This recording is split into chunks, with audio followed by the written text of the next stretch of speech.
Olá, Ruth, Haxameia. Oi, Denise, Hag Hanukkah Sameach, Hoje para você, começamos para toda a família, para os nossos ouvintes, para todos nós. Um para pouco de todos luz, nós. né, Ruth? Um pouco de É, luz. estamos precisando de muita luz. Muita luz. A luz está Uma chegando, velhinha né? só todo dia não chega. Mas ela está chegando, É, né?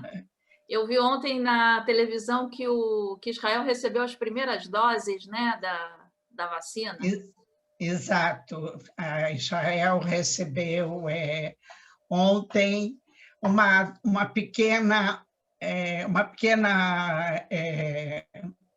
como se diz, uma parte pequena do total de doses que Israel comprou. Slichá, mas é que o banco aqui desceu. Pronto. Slihá, Aí só para traduzir, Slihá é me desculpe, né?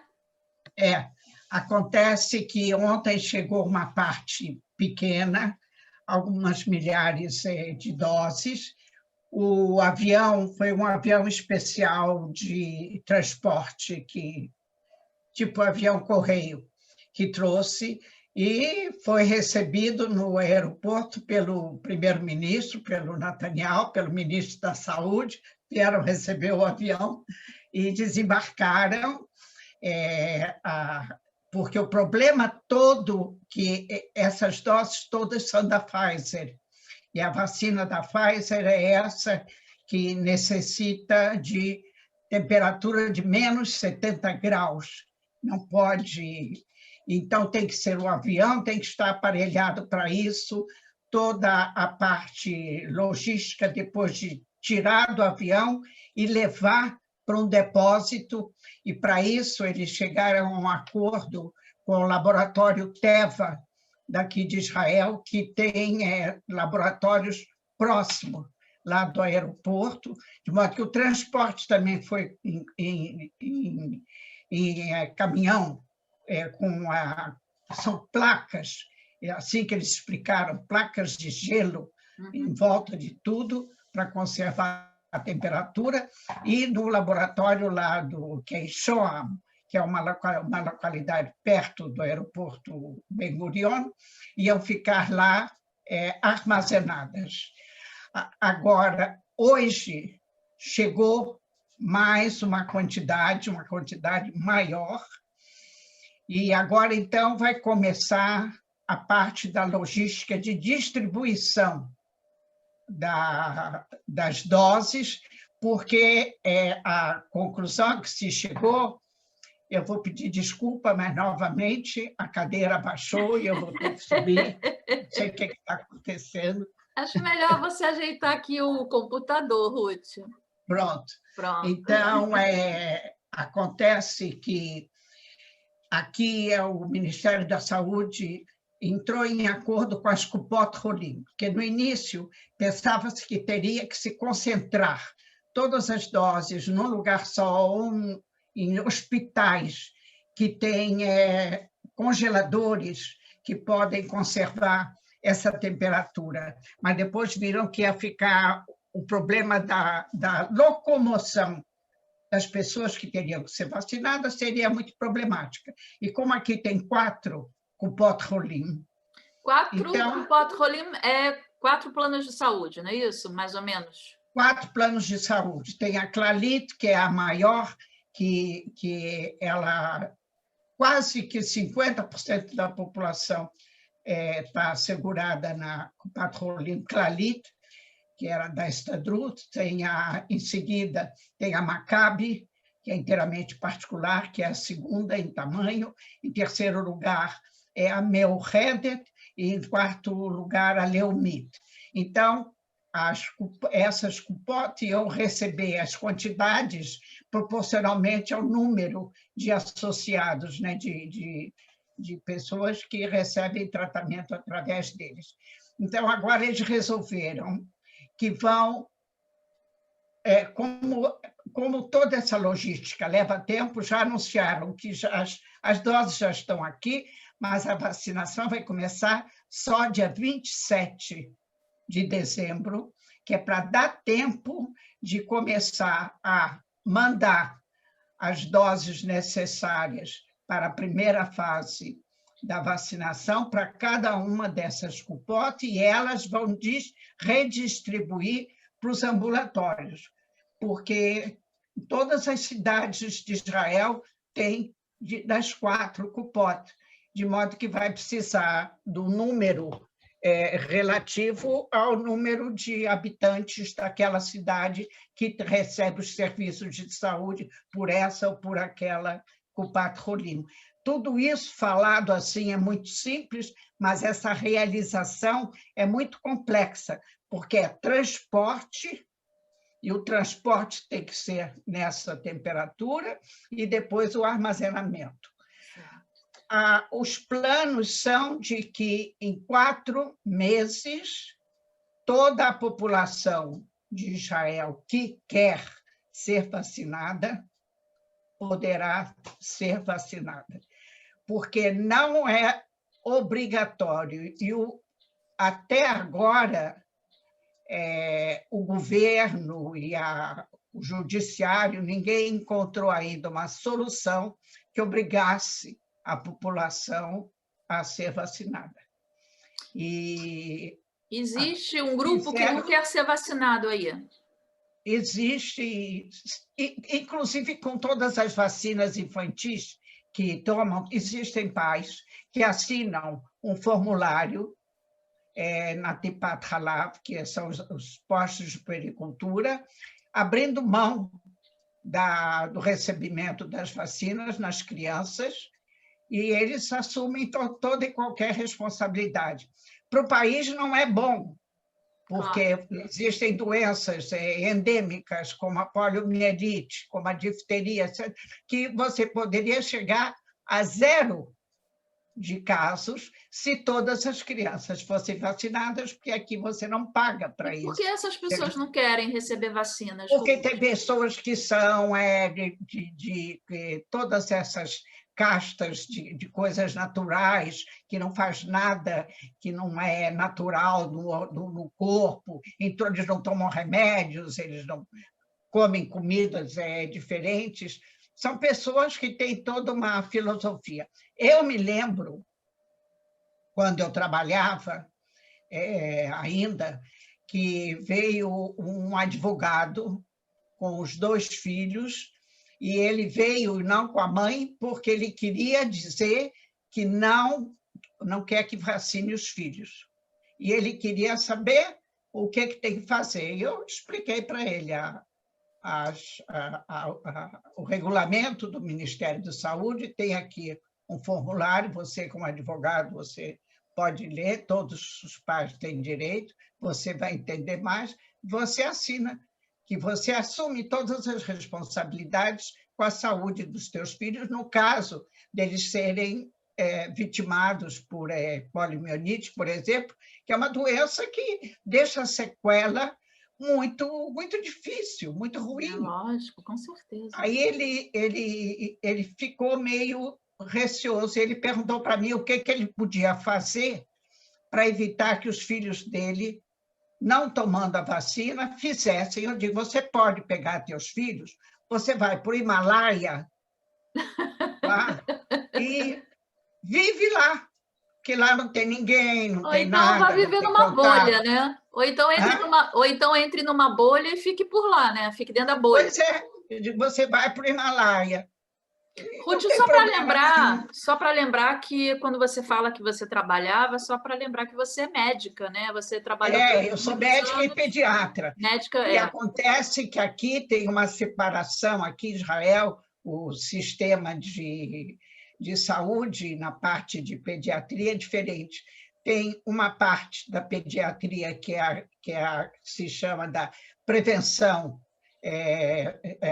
medicina preventiva e orientação de desenvolvimento, e tem a parte da pediatria que cuida das crianças doentes. E estão em 2 lugares diferentes, porque onde eu trabalhava, que é posto de puericultura, só vem crianças sadias, e as crianças, para serem vacinadas, têm que estar sadias. No Kupat Holim, onde vêm as doentes, não se vacina. Porque você não pode trazer uma criança para ser vacinada e estar exposta a se contagiar de uma outra doença, uma virose, que é bobagem, mas que é um problema de risco que a criança não precisa correr. E eu trabalhava justo nessa parte de medicina preventiva. Pelo meu conhecimento bem básico, né, que eu não sou médica, eu sou jornalista, eu como uma boa médica, eu sou ótima jornalista, mas pelo que eu sei, quando a pessoa está doente, ela não pode nem tomar vacina, né? Nenhuma vacina. Febre, alguma coisa assim, não pode, né? Nenhuma vacina. Para você ser vacinado, você tem que estar completamente sadio. Quer dizer, então, tem que ser examinado. Certo. Então, aqui em Israel é assim, a criança vem, tem o médico, examina da cabeça até os pés, está completamente sadio, pode ser vacinado. Entendeu? Então, agora, com essa vacina, eles acreditam que em 4 meses, diz que fizeram as contas, aqui fizeram também uma enquete jornalística. Jornalistas chegaram a que tem 30% da população os que quiseram responder, porque tem gente que não quer responder a enquete nenhuma. Dos que responderam, 30% disseram que não vão tomar a vacina. 30%? 30%. Caramba, é um número alto, né? É muita gente. E o Netanyahu, ontem, lá no aeroporto, foi filmado, fotografado, e ele disse que ele vai ser o primeiro a tomar a vacina. Ele vai tomar ainda antes do ministro da Saúde.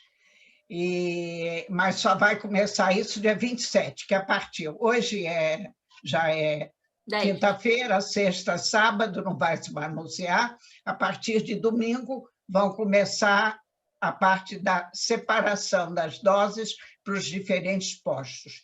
E primeiro, as primeiras vacinas as primeiras doses vão ser destinadas ao corpo médico e enfermagem, e mesmo aos outros tipos de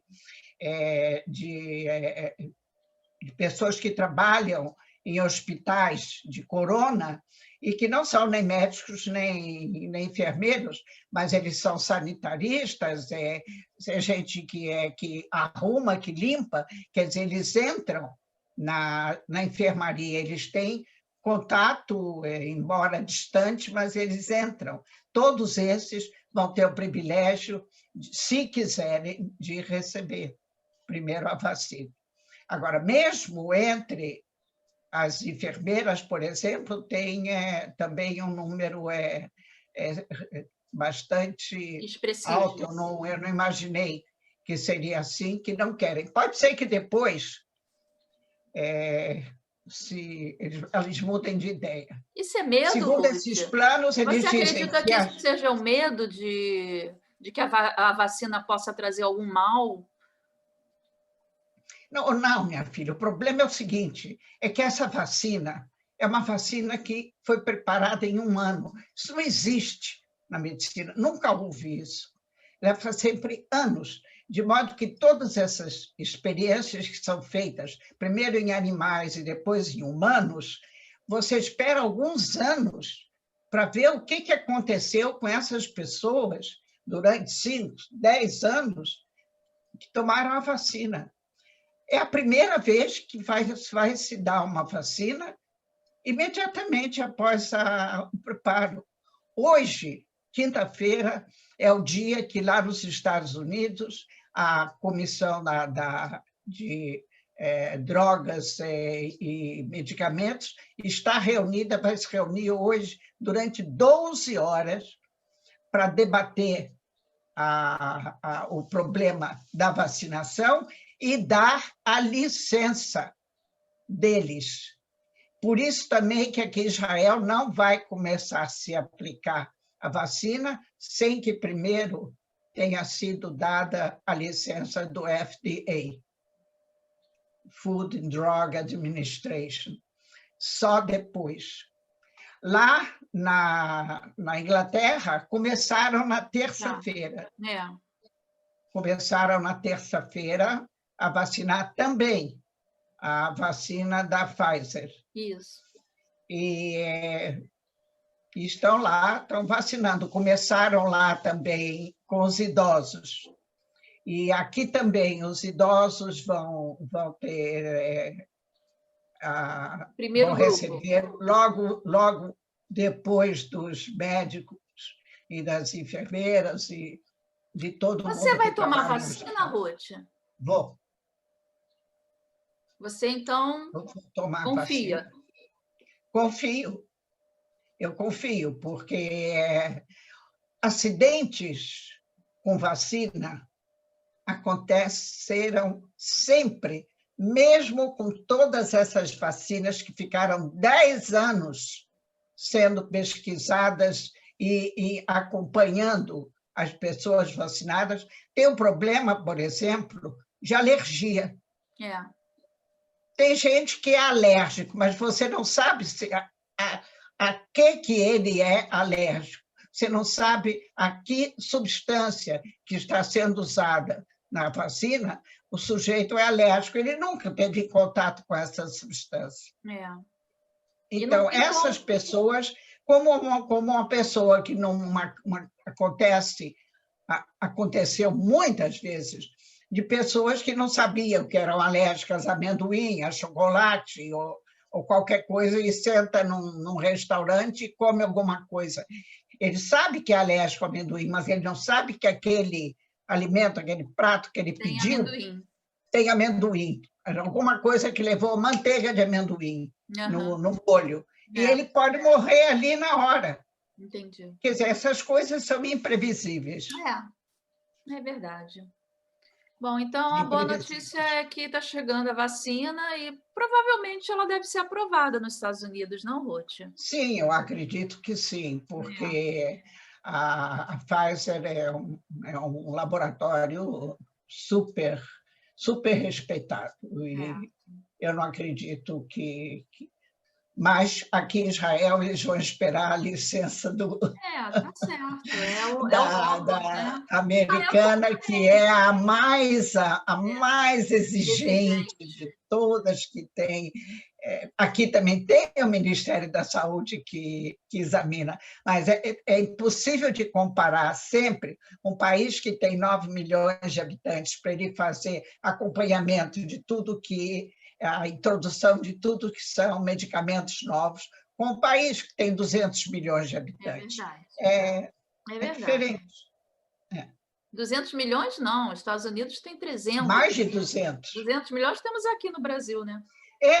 Mas nos Estados Unidos é um pouco mais, 220, 230 milhões. Acho que é quase 300, Ruth. Acho que não tem 300. Não?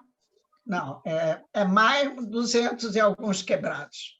Mas é que quando eu falo aqui 9 milhões e 200 lá, é uma diferença tão grande. Um pouquinho, Ruth, como é que... Hoje nós estamos, né? Vamos acender a nossa primeira vela de Hanukkah, né?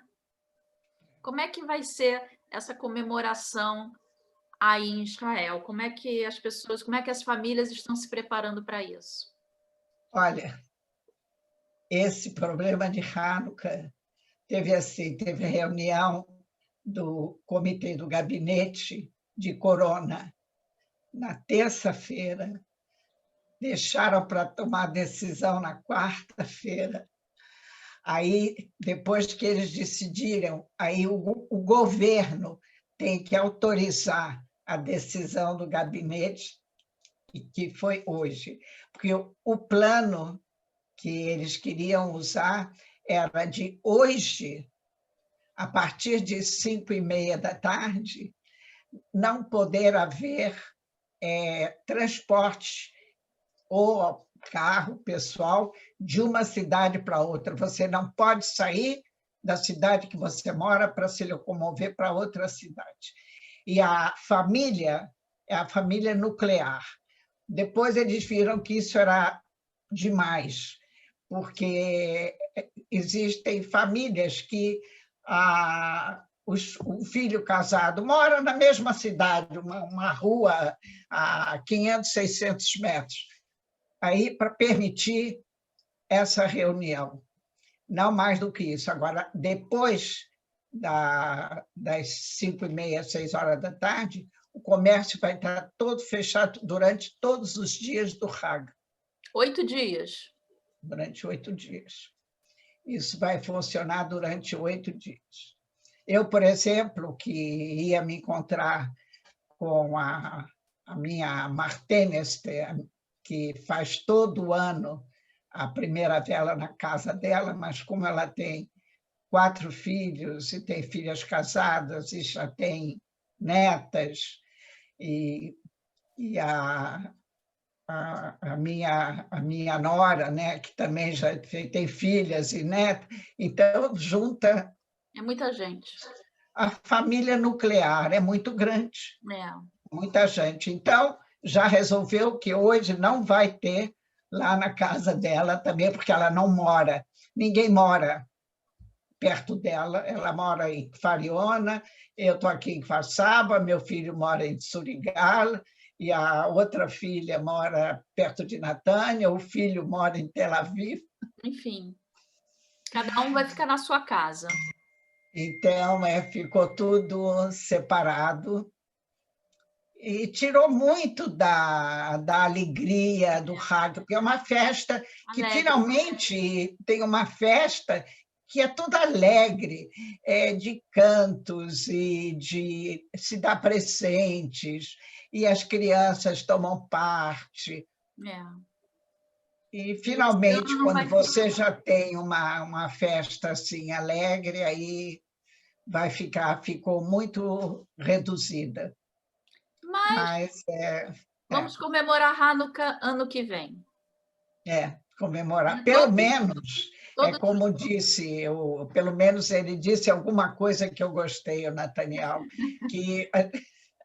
que sempre se fala na luz de Hanukkah, que a luz, que a Hanukkah traz luz, traz alegria, traz luz. Então, esse ano, Hanukkah está trazendo luz e alegria, que são as vacinas, que até o ano que vem, aí nós já estaremos, com certeza, separados, não completamente, mas bastante separados do Covid.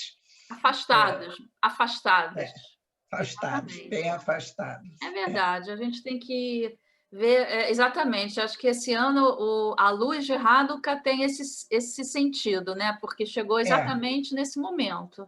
Então, que é a famosa luz no final do túnel que a gente veio falando o ano inteiro, que a gente não enxergava. Agora a gente já está... pelo menos está vendo a luz. Isso. Bom, durante a semana na sua coluna do jornal, eu vi que teve um casamento religioso em Dubai, né? Porque os convidados tinham os noivos tinham muitos convidados e não poderia ser realizado em Israel e realizaram lá em Dubai.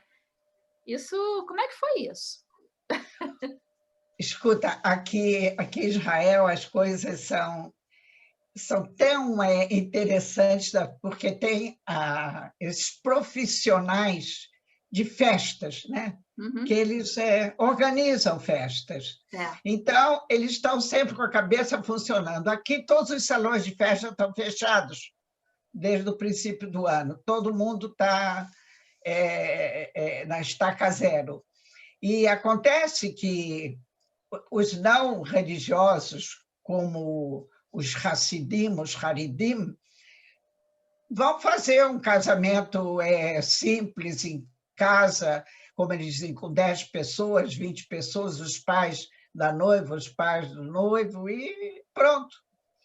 Mas os Hassidim, eles não aguentam isso. Então, eles têm feito, os árabes também, têm feito casamentos piratas, já fazem escondido, não em salões de festa, fazem num terreno baldio e convidam 100 pessoas, 200 pessoas, e depois você acompanha que naquele local naquela região, naquela cidade, aí há um aumento. E é o que está acontecendo nas cidades árabes, que já tem mais de 10 cidades árabes vermelhas. E aí tinha um casal, que ele é dos Estados Unidos e ela de Jerusalém. Com certeza são de famílias muito nobres dentro do hasidismo. Então, aparece, num instante, o camarada que é o organizador de festa. Ele, quando começou essa confusão, ele já foi para o Dubai e se entrosou lá como é que se organiza, como é que ele poderia organizar, inclusive fazer kasher, porque tem uma comunidade judaica lá. Em Dubai. Eles têm em Dubai. Então, aí organizou. Aí você viu um hotel, eu vi o filme, né? Lindo, um hotel belíssimo, e organizaram, veio o noivo dos Estados Unidos, a noiva de Jerusalém, e os convidados? Tudo cachê, 150 convidados. Que naturalmente vieram... Agora, isso é um negócio que está muito caro. Sim. Eu não acredito que tem muita gente que possa fazer, mas abriu a porta. E agora tem um problema aqui no Dubai, Israel estava para anunciar, a partir de domingo agora, Dubai como uma cidade vermelha, porque aumentou muito lá o número de contagiados. E imediatamente voltou para trás. Porque eles lá protestaram tremendamente, que já tinham perto de 50 mil israelenses que, durante esse mês de dezembro de festas, já tinham reservado hotéis para ir para lá, para Dubai. De modo que acabou a Cidade Vermelha, só que estão obrigando as pessoas que voltam de lá fazer exame no aeroporto, no desembarque. Tem agora um exame que o resultado é em 2, 3 horas, e, se for positivo, já vai direto para um hotel fazer isolamento. E quem não, o resultado não foi positivo, fica 14 dias de isolamento em casa. Quer dizer, é uma maneira de driblar aí essa situação que, na verdade, não resolve muito, né? Porque... Bom, mas pelo menos impede que essas pessoas, que já chegaram 17 pessoas que voltaram de passeio no Dubai e que adoeceram. Certo. Em relação ao atentado e a preocupação com os turistas, né, nos países árabes, no caso em Dubai e tudo, está havendo... Continua, né? Continua a mesma coisa, se bem que dizem os entendidos que, no momento, eles não acreditam que, no momento, o Irã vai querer fazer algum ato de vingança por causa da troca do governo nos Estados Unidos. Eles estão querendo chegar ao dia 20 de janeiro em paz com Biden, porque eles querem, de qualquer forma, voltar àquele acordo que havia e que o Trump se retirou, os Estados Unidos se retiraram do acordo. E para o Irã é muito importante a presença dos Estados Unidos, porque a situação deles econômica está muito difícil. De modo que eles dizem, assim analisam os entendidos no assunto, que o Irã vai esperar pelo menos até o dia 20 de janeiro para ver a posse do Biden e estabelecer relações de amizade que estavam tão cortadas com o governo Trump. Então, por enquanto, Eu estou dormindo sossegado. Agora, eu não acredito que o ministro da Guerra, que o Ramatkala, o chefe do Estado-Maior, que eles estejam É dormindo em lógico, paz. Eu, mas mas eu estou dormindo sossegado. é bom, né? É bom que o povo fica tranquilo, né? Aí É, vocês têm toda uma estrutura que permite isso, né, Ruth? é, claro. É isso E, aí. e o tempo aí, Ruth? O tempo tá bom? O tempo está bom, Chuva? está frio. Hoje teve um dia um pouquinho mais quente, mas é inverno. Aqui não choveu, tem chovido assim, chuvas dispersas, como eles chamam. Agora tem programação de chuva só para a semana que vem. Mas, bom, já está perto, hoje é quinta-feira. Mas o clima está bom, está agradável e vai permitir, pelo menos esses dias, primeiros dias de Hanukkah, que as famílias saiam para passear, não é?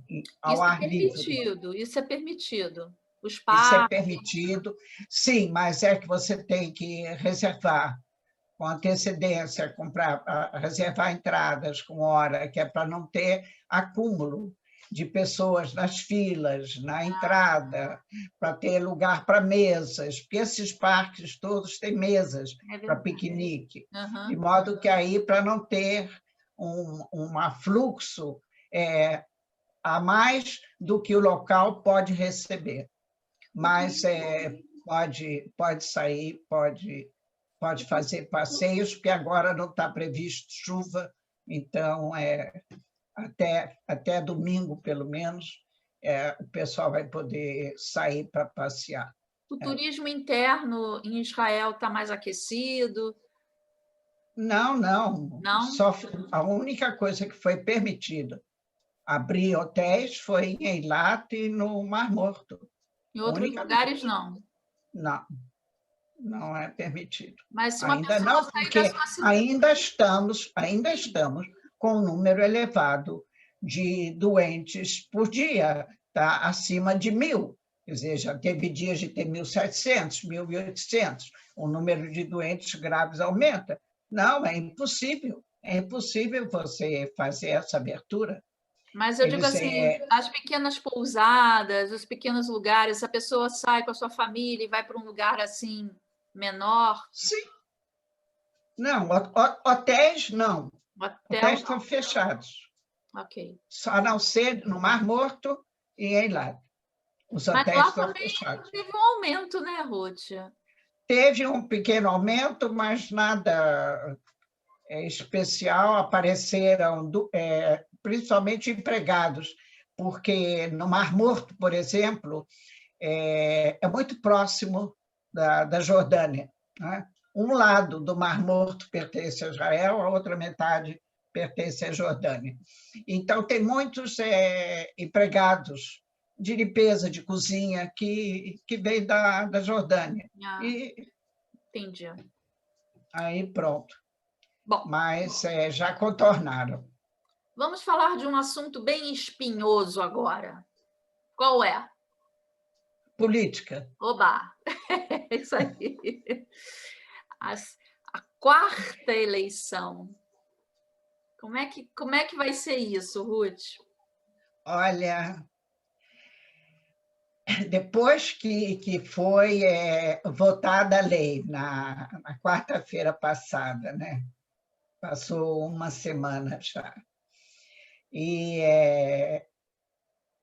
até o dia 23 de dezembro, se não for votado, não for trazido a debate e votação o orçamento para o ano 20 e 21, o governo se dispersa, a Knesset se dispersa, de modo que aí já está marcado até a data das eleições, no caso de que dia 23, porque dia 23 já é agora. Daqui a 2 Seria semanas.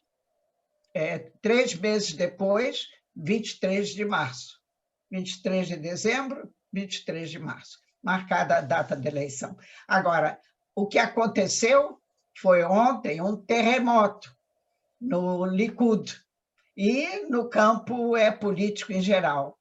Um deputado que ele tem muito prestígio, não só no Likud, mas na vida política em geral, porque é um homem muito correto, muito sério, muito respeitado. Ele foi ministro várias vezes em governos anteriores do Netanyahu, e depois nessas últimas eleições, ele resolveu fazer uma coisa que quem quer continuar na política dentro do Likud não pode fazer, é competir com Netanyahu nas eleições internas do partido. Gideon Sa'ar é o nome dele. Então, nas eleições primárias dentro do Likud, antes das primeiras eleições, ele competiu com o Netanyahu e ele não ganhou. E nas eleições internas, ele ficou em 5º lugar, que é um lugar de muito prestígio. O Likud elegeu 34 deputados nas últimas eleições, 5º lugar, e, no entanto, ele não recebeu nenhum cargo.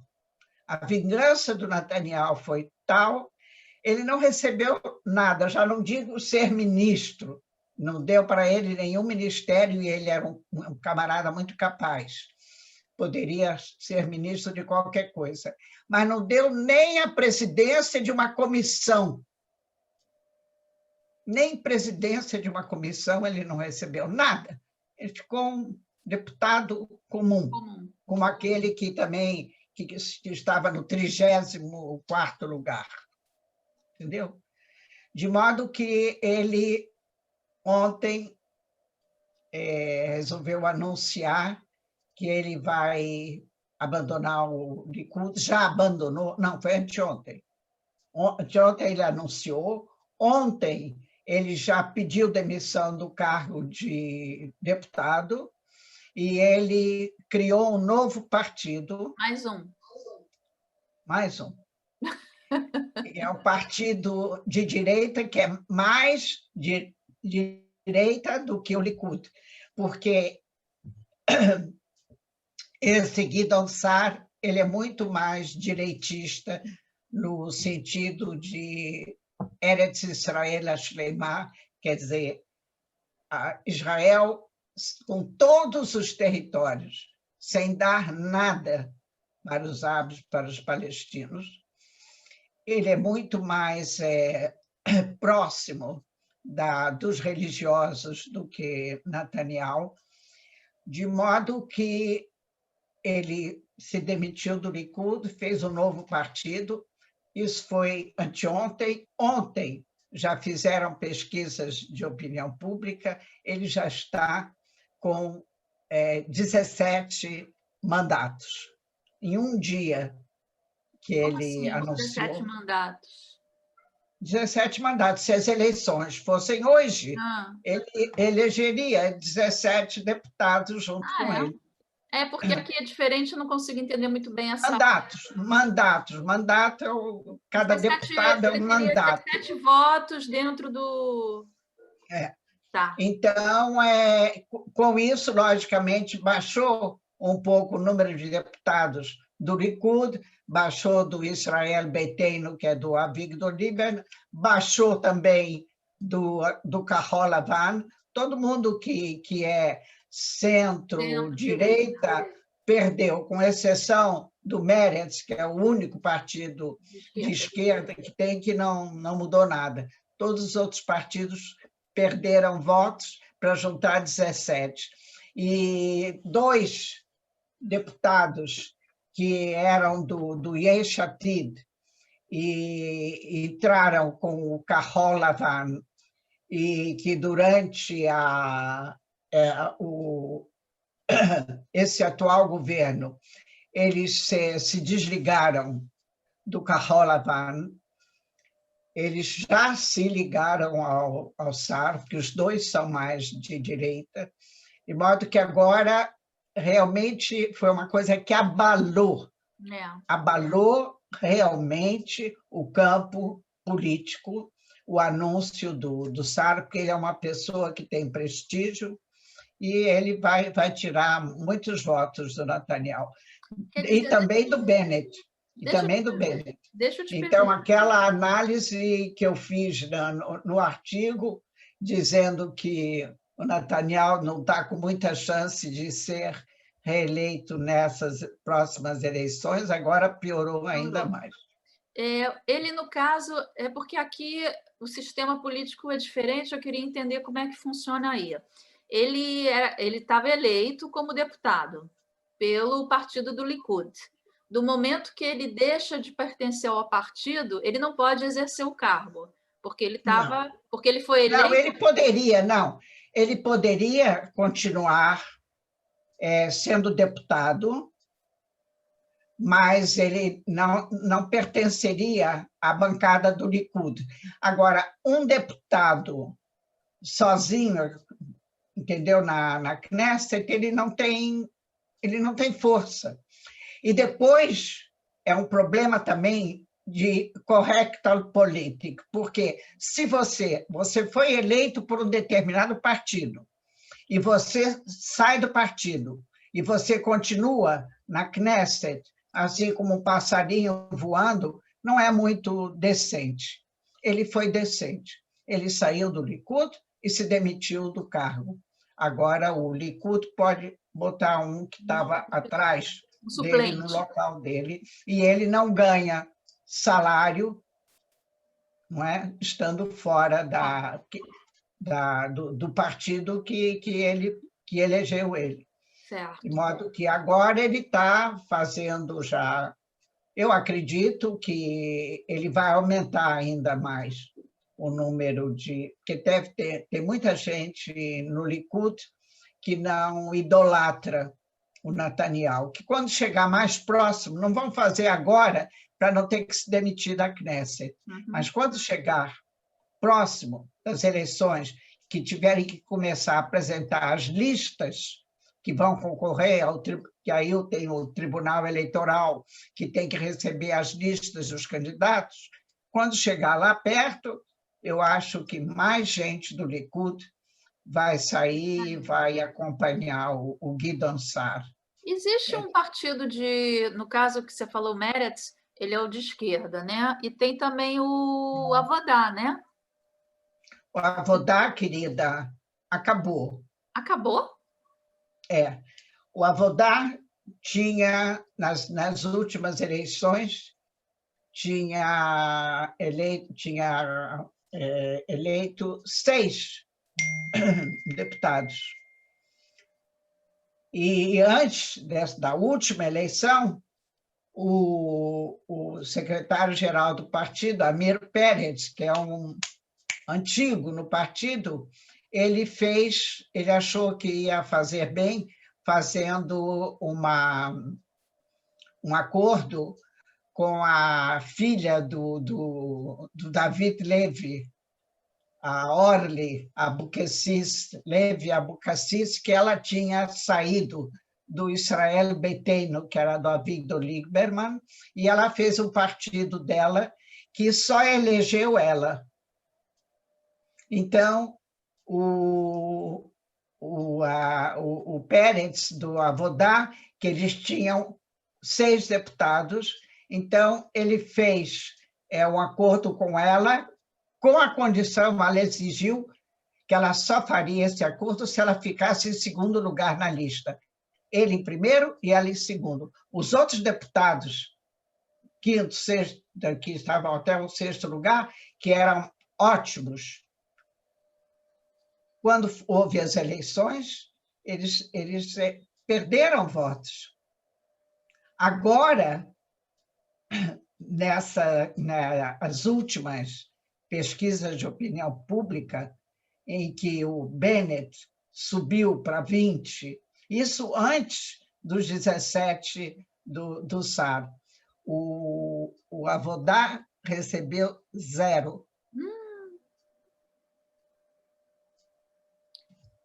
E isso faz o quê? O partido ele deixa de existir, ele pode voltar numa próxima eleição? Ele pode voltar. No momento, nessas eleições, o partido existe. Existe. Como um grêmio, uma agremiação política. Só que não tem um representante na Knesset. Não tem representante na Knesset. Então, na verdade, só tem um partido de oposição, que é o partido de esquerda, o Meretz. Não, tem o Atid, o Yesh Atid, o partido do Lieberman, eles são partidos da oposição, mas eles não são da esquerda. Não, eu estou pensando de esquerda. De esquerda só tem o Meretz. Só tem o Meretz. O Avodá não era um partido de esquerda como o Meretz. Certo, entendi. Esse seria o centro-esquerda, Avodá. Tá. Não tem. Acabou. Bom, então, as próximas eleições vão ser bem movimentadas, né, Ruth? Vai ser uma incógnita, porque a coisa aí... Vai ser uma incógnita, porque tem a Orly, o partido dela também tem 0, de modo que... Não se sabe, e você imagina, o Kahol Lavan, nessas pesquisas de ontem, deu 6 deputados, Nossa. 6 mandatos. O Kahol Lavan estava com 35. É bem confuso, mas temos que aguardar para ver como é que vai ser. Vamos encerrar com futebol. Como é que andam as negociações? Parece que o pessoal não gostou muito, né? Que o Dubai comprou ali 50%. É o Dubai, não? É o Dubai que comprou? Foi o do... Sim, foi do Dubai. 50% o negócio é que quem não gostou... Os torcedores. Tem que explicar o problema do Beitar Jerusalém. O Beitar Jerusalém, antigamente, no começo de Israel, tudo aqui era ligado ao partido. A Kupat Holim, Clalit, estava ligado com a Avodá, o Maccabi era com o Partido Liberal, a Meoredet era com outro partido. A Leumit era com os do Likud de antigamente, que não era Likud. Então, a mesma coisa os clubes. Os clubes de futebol eram assim, a Poel era Avodá, entendeu? A Beitar era Likud. Então, e em cada cidade tem a Poel Tel Aviv, a Poel Jerusalém, a Poel Natânia, Beitar aqui, Beitar ali, mas o time Beitar, que tinha mais prestígio e mais apreciadores, era o Beitar Jerusalém. Talvez por causa da população de Jerusalém, que era uma população mais pobre, uma população mais sefaradi, mizrahi. Então, era um time forte, mas que não tinha dinheiro, de modo que eles não podiam trazer jogadores muito bons, mas, em matéria de torcida, não tinha nenhum time em Israel com a torcida do Beitar Jerusalém. Nos últimos anos, um grupo de jovens formaram como se fosse um clube dentro do clube, que eles chamaram La Família. Era o nome La Família. E eles tinham uma ideologia. Era a proibição absoluta de trazer jogadores árabes para o time. Não tem lugar para árabe. E ainda nos jogos, eles escreviam assim, placas, Mavet le'Aravi, morte aos árabes. Nossa! É uma coisa horrível, porque houve tempo que mudaram muito os diretores, porque o time de futebol tem que ter um dono, que ele é o Spencer. Ele traz dinheiro, Sim. porque senão você não pode manter. E já teve um oligarca russo, Guy Damaidek, e já teve outros oligarcas, mas ninguém aguentou aquela pressão. Ultimamente, esse Rogeg, que comprou, ele pagou uma fortuna. E acontece que o clube não é só o time de futebol, você tem que manter uma ala de jovens e de crianças que você prepara para eles serem futuros jogadores. Tudo isso custa dinheiro, você tem que ter treinadores, você tem que pagar... Toda uma equipe. Exato, tem que ter uma equipe que cuide disso. E esse La Família estava em cima ali de todo mundo. Agora, depois que esse Rogeg comprou, ele disse que a família não dá um tostão para ele. O dinheiro quem paga é ele. E os dois diretores, um é um jogador que foi do Beitar Jerusalém, que ele é muito famoso, o Ohana, que ele é diretor técnico. Eles dizem que não dá, se não trouxer jogadores de fora. Existem entre os times árabes, que aqui também em Israel, todas essas cidades árabes têm times de futebol, tem ótimos jogadores. E que eles não têm que pagar os milhares de dólares de trazer um jogador estrangeiro. E esses da família não deixam. Eles dizem que vão incendiar o clube. Então, esse Rogeg, como é que diz aqui, Yesh lo beitzim, ele tem ovos. E ele resolveu mostrar que o dinheiro é dele, com o dinheiro dele ele faz o que ele quer. E ele tem uma diretoria que apoia. E eles negociaram e já assinaram. Começou com 49% e terminou com 50%. Então, mezzo a mezzo. O time que tinha uma faixa dizendo que era proibido árabe, agora tem 50% de propriedade árabe. 50% das ações pertencem agora ao Sheikh El Khalifa, lá de Dubai. Agora, vai dar uma... Por enquanto não tem jogos, quer dizer, tem jogos, mas não tem público, então não vai ter muita confusão. Mas o dia que terminar essa corona e vai ter público nos jogos, a polícia vai ter muito o que fazer. Eles já publicaram, já saíram à imprensa que eles não vão deixar nenhum árabe entrar, mas eles são donos. Que coisa, hein? Foi vendido, já está assinado, já está tudo autenticado. E eles, inclusive, se comprometeram de, nos próximos 10 anos, investir 300 milhões de shkalim para melhorar o preparo dos jogadores e dos futuros jogadores. Ruth, esse grupo, La Família, deveria fundar seu próprio... sair, né? Esses torcedores poderiam sair do clube e fundar seu próprio grupo, né? Mas como? Todos eles são paupérrimos. Eu sei, mas estou falando, já que eles querem tanto, eles não podem, Eles querem, porque é muito fácil você gritar, tá entendendo? Sem assumir responsabilidade. Claro. Eles não têm que pagar nada, eles não têm que fazer nada. Eles só são torcedores. A única coisa que eles são é torcedores.